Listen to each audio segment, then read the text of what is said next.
എന്ന് പറഞ്ഞതുപോലെ വടക്കേ സംസ്ഥാനങ്ങളിലെ ക്ഷേത്രങ്ങളോ അതേപോലെയുള്ള കാര്യങ്ങളോ വെച്ചുകൊണ്ട് ഇവിടുത്തെ ഗർഭഗൃഹ ക്ഷേത്രങ്ങളെ സമാനതയാണെന്ന് തമ്മിൽ താരതമ്യം ചെയ്യുന്നതിന്റെ കുഴപ്പമായത്. എനിക്ക് മനസ്സിലായത് അങ്ങനെയാണ്. കേരളത്തിലെ ഗർഭഗ്രഹങ്ങളോട് കൂടിയിട്ടുള്ള ശ്രീകോവിലും ഈ ക്ഷേത്രഭൂമിയും സൗത്ത് ഇന്ത്യയിലെ പ്രത്യേകിച്ച് പഞ്ചദ്രാവിഡ ദേശത്തിലെ ക്ഷേത്രഭൂമികളാണ് ഹിമാലയത്തിന്റെ ഉയരം കുറയാതിരിക്കാൻ വേണ്ടിയിട്ട് വൈഷ്ണവാരാധനയിലൂടെ ഈ വൃക്ഷലോകത്തെ ഈ പശ്ചിമഘട്ടത്തെ ഉയർത്തി നിർത്തുന്നത്. ജൈവ നിലയമായിട്ട് പശ്ചിമഘട്ടം ഉയർന്നു നിൽക്കുന്നുണ്ടെങ്കിൽ അതിന്റെ പിന്നിൽ വൈഷ്ണവാരാധനയാണ്, ഈ വൃക്ഷലോകത്തോടുള്ള ആരാധനയാണ്. വൃക്ഷങ്ങളെ പട്ടുടിയിപ്പിക്കേണ്ട അവസ്ഥയിലാണ്. പാല വെട്ടിക്കളയുന്നു, ഇലഞ്ഞി, ഞാവല്, അരയാല്, പേരാല്, അത്തി, ഇത്തി എല്ലാം വെട്ടിക്കളയാണ്. മരുഭൂമിവൽക്കരണമാണ് ഇവിടെ നടക്കുന്നത്. ഇത് കൽപ്പമില്ലാതായ കൽപ്പാന്തം എന്ന് പറയും. കൽപ്പാന്ത പ്രളയം എന്ന് വെച്ചാൽ സപ്ത ഭൂഖണ്ഡങ്ങളും മാഞ്ഞു പോവും, സപ്തസാഗരങ്ങൾ ഒന്നാകും. ഇപ്പോ നടക്കുന്ന ഈ കാലാനുസൃതമായിട്ടുള്ള മാറ്റം എന്നെല്ലാവരും പറയില്ലേ, അത് കാലത്തെ അനുഗുണമാക്കുന്ന രീതിയിലേക്ക് കാലത്തിന് ദൈർഘ്യമേകുന്നതിന് വേണ്ടിയിട്ട് കൽപ്പത്തെ നട്ടുകൊണ്ട് കൽപ്പാന്തത്തെ തടുക്കാമെന്ന് പറഞ്ഞ നാടാണ് ഭാരതം. ഞാൻ ഇതിനകത്ത് പറയുന്നത് എന്നാണെന്നറിയോ? ഭക്തജനങ്ങളോടാണ് എനിക്ക് പറയാനുള്ളത്. ഭക്തജനങ്ങളോട് എനിക്ക് പറയാനുള്ളത്, അപ്പൊ അങ്ങ് ഒറ്റ കാര്യം ചെയ്താൽ മതി. അങ്ങ് ഭക്തജനങ്ങളോട് പറയുമ്പോൾ എനിക്കിവിടെ അറിയാൻ വേണ്ടിയിട്ടാണ്. മറ്റ് സ്ഥലങ്ങളിലെ ക്ഷേത്രങ്ങളും ഈ കേരളത്തിലെ ക്ഷേത്രങ്ങളും അവിടെ ഉടുപ്പിട്ടുകൊണ്ട് പോകാം, ഇവിടെ ഉടുപ്പിട്ടുകൊണ്ട് പോകത്തില്ല. അതിന്റെ ഈ ലളിതമായിട്ടുള്ള കാര്യമാണ് ഞാനിപ്പോ പറഞ്ഞത്. എല്ലാവർക്കും വ്യക്തമായിട്ട് മനസ്സിലാവും. നമ്മൾ അന്റാർട്ടിക്ക പോയി നിൽക്കുവാണെങ്കിൽ 2 സോക്സും ഒരു വലിയ ഷൂവും നമ്മൾ കമ്പിളിയൊക്കെ പുതച്ചിട്ടാണ് അവിടെ പോകാൻ പറ്റുള്ളൂ.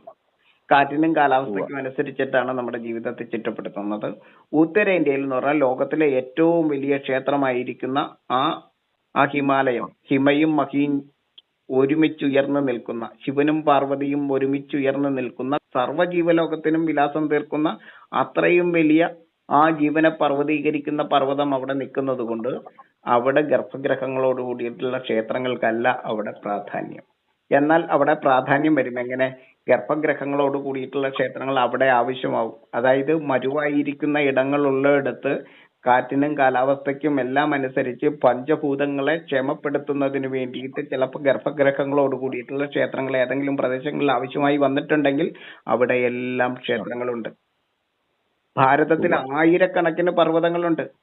ഒറ്റ പർവ്വതവും അഗ്നിയെ ഗർഭം ധരിക്കുന്നവയല്ല, ജലത്തെ ഗർഭം ധരിക്കുന്നവയല്ല, ഉറവകളെ ജനിപ്പിക്കുന്നതാണ്. വൈഷ്ണവ ശക്തിയുടെ വൈഭവമാണത്. വേലായുധമായിരിക്കുന്ന മുരുകക്ഷേത്രങ്ങളുടെ വൈഭവമാണത്. മുരുകദേശങ്ങളുടെ വൈഭവമാണത്. കാവടി രൂപപ്രതീകമായിരിക്കുന്ന മൗണ്ടുകളോട് കൂടിയിട്ടുള്ള ക്ഷേത്രങ്ങളാണ് മുരുകക്ഷേത്രങ്ങൾ. മൗണ്ടുകളെയാണ് പറയുന്നത് സുബ്രഹ്മണ്യൻ എന്ന് പറയുന്നത്. അപ്പൊ ഈ ഭൂമിയാണ് ശിവൻ, ഈ മണ്ണാണ് ശൈവശക്തി. നമ്മുടെ ശരീരശക്തിക്ക് കാരണം ശിവനാണ്. ഈ ഭൂമിയാണ്, ചന്ദ്രനാഥനാണ് ജീവനെ ആഭരണമായി അണിഞ്ഞിരിക്കുന്ന ഈ ജീവരഥമായിരിക്കുന്ന ഈ ഭൂമിയാണ് ശിവനെന്ന് ഇവര് മറച്ചു വെച്ചിരിക്കുന്നിടത്തോളം കാലം ഈ അർദ്ധനാരീശ്വരനായിരിക്കുന്ന 7 കടലും 7 കരയും ചേർന്ന അർദ്ധനാരീശ്വരനായിരിക്കുന്ന ഈ സൂര്യന് ചുറ്റും പരബ്രഹ്മത്തിന് ചുറ്റും സദാ നടനമാടുന്ന ആനന്ദ നടനമാടുന്ന സദാശിവൻ ഈ ഭൂമിയാണെന്ന് പറയാൻ വിസമ്മതിക്കുന്നിടത്തോളം കാലം ജനങ്ങൾ അന്ധവിശ്വാസത്തിന്റെ നടുക്കടലിൽ നീക്കും. ഈ വൈഷ്ണവ ശക്തി, ഈ ശിവന് ഈ ഭൂമിക്ക് നീലഗോളമായിരിക്കുന്ന ഭൂമിക്കാണ് നീലവർണ്ണത്തെ നൽകുന്നത്. ഈ ശിവന് ഈ നീലവർണ്ണത്തെ നൽകുന്നത് ഹരിതലോകമാണ്. ആ ഹരി ഈ വിഷ്ണുവാണ്, ഈ വൃക്ഷലോകമാണ് എന്ന് പറയാനായിട്ട് ഇവർക്ക് എന്താണ് ബുദ്ധിമുട്ട്? അത് ഉൾക്കൊള്ളാൻ എന്താണ് ബുദ്ധിമുട്ട്? ആ വിഷ്ണുവിന്റെ അസ്തിത്വത്തിൽ ജനിക്കുന്നതാണ് ഈ ജന്തുലോകം, ലക്ഷ്മി ലോകം. ആ വൃക്ഷലോകത്തിൽ നിന്നാണ് മത്സ്യം മത്സരിച്ച് മതിച്ച് ജന്തുലോകമാകുന്നത്. അത് മത്സ്യം, കൂർമ്മം, വരാഹം, നരസിംഹം, വാമന എന്ന് പറയുന്ന ജ്ഞാനിയായിട്ടുള്ള മനുഷ്യൻ, പിന്നെ ജ്ഞാനാവതാരങ്ങളും കർമാവതാരങ്ങളും എല്ലാം. കേരളത്തിലെ ക്ഷേത്രങ്ങള് മറ്റ് സംസ്ഥാനങ്ങളും വടക്കേന്ത്യൻ ആരാധനാലയങ്ങളും തമ്മില് ജനിതക ഘടനയിൽ വ്യത്യാസമുണ്ട് അല്ലേ? ഉണ്ടെന്ന് മാത്രമല്ല മോഹൻജി, ബീജകുംഭ സംഭവ സ്ഥാനം കേരളത്തിലാണ്. അത് അഗസ്ത്യകൂടമാണ്. ജംബൂ ദ്വീപ് എന്ന് ഏഷ്യാ ഭൂഖണ്ഡത്തിന് പേര് വരാൻ കാരണമായിരിക്കുന്ന ബീജകുംഭ സംഭവസ്ഥാനം എവിടെയാണ്? ശബ്ദത്തെ ജനിപ്പിക്കുന്ന, ജീവലോകത്തെ ജനിപ്പിക്കുന്ന ആ ശബ്ദം, ശബരീപീഠം ഇവിടെയാണ്. ദിവ്യ ദ്രാവിഡത്തെ തീർക്കുന്ന ആ ശബരീപീഠം ഇവിടെയാണ്. ഗോഡ്സ് ഓൺ കൺട്രി എന്ന് വെറുതെ പറയുന്നതല്ല, ജൈവം ജനിച്ച ഇടത്തെയാണ് ഈ പറയുന്നത്. ഈ ദ്രവ്യത്തിന്റെ, ദൈവത്തിന്റെ സ്വന്തം നാട്, ജീവൻ ജനിച്ച ഇടം ഇവിടെയാണ്. ഇവര് പറയുന്ന പോലെ ആഫ്രിക്കയിലല്ല ജീവൻ ജനിച്ചത്. സന്തോഷി, വീണ്ടും വീണ്ടും സംശയങ്ങളുടെ ചുരുളഴിയുക. ജനങ്ങൾ പഠിക്കട്ടെ, ജനങ്ങൾ പഠിക്കണം.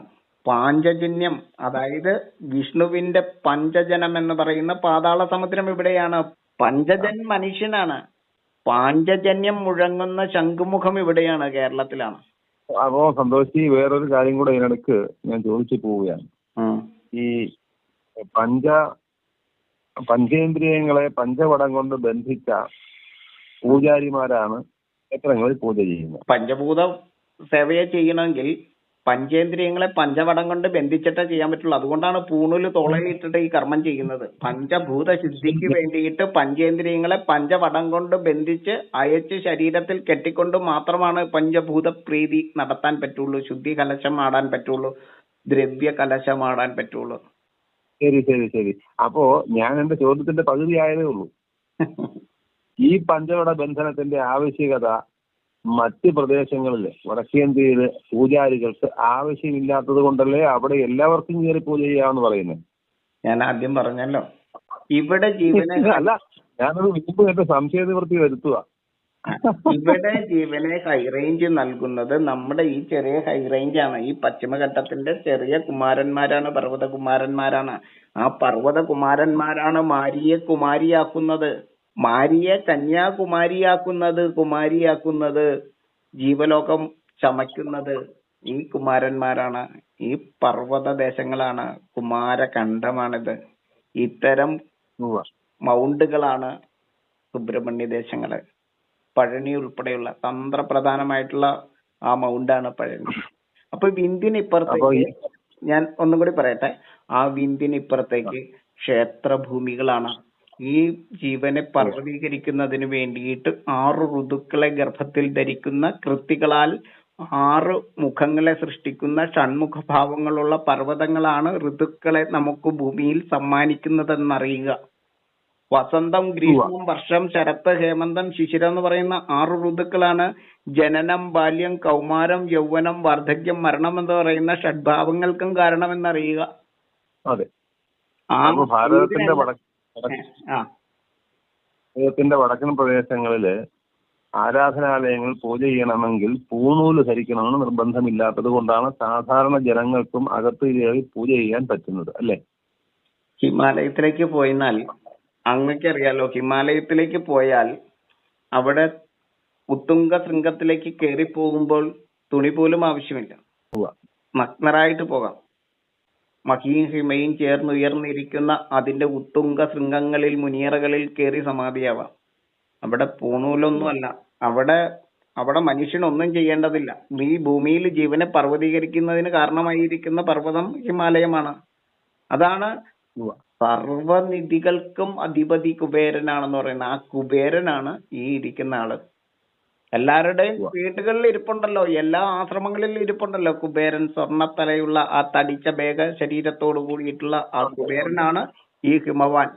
വടക്ക് ദിക്കിൻ അധിപൻ അതിബലവാൻ അത് ഹിമവാൻ. തെക്ക് ദിക്കിലിരിക്കുന്ന യമരാജനുണ്ടല്ലോ, യമരാജന്റെ ശത്രുവാണ് ഈ ഹിമവാൻ.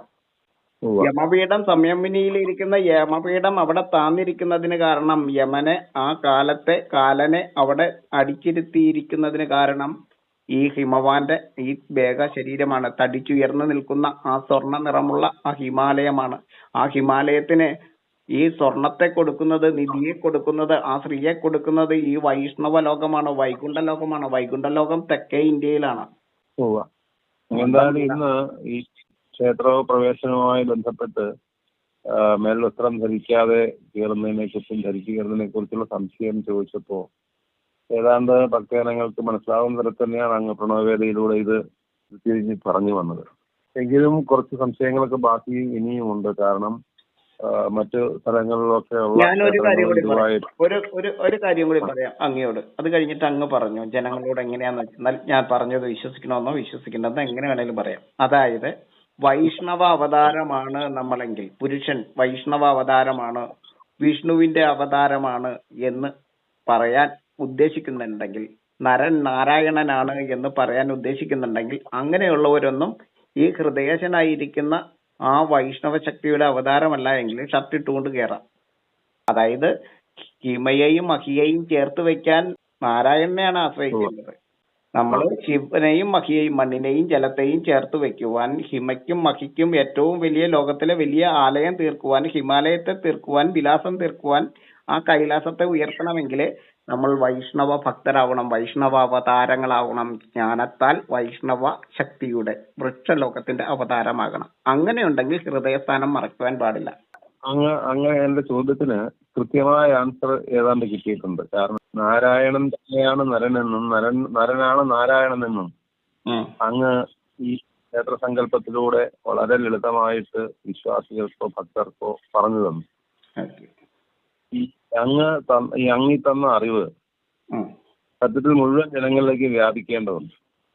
അപ്പോൾ മാത്രമാണ് ക്ഷേത്രത്തിലെ പ്രവേശനവുമായി ബന്ധപ്പെട്ട് ആളുകൾക്ക് സംശയരഹിതമായിട്ട് സന്തോഷത്തോടുകൂടി ക്ഷേത്രത്തിലേക്ക് പോകാൻ പറ്റും. ഞാൻ ഒരാളുടെയും അറിവിനെ ചെറുതാക്കിക്കൊണ്ടല്ല ഈ കാര്യങ്ങൾ പറഞ്ഞത്. പറയാതിരിക്കാൻ വേണ്ടിയിട്ട് മാക്സിമം ഞാൻ നോക്കുന്നുണ്ട്.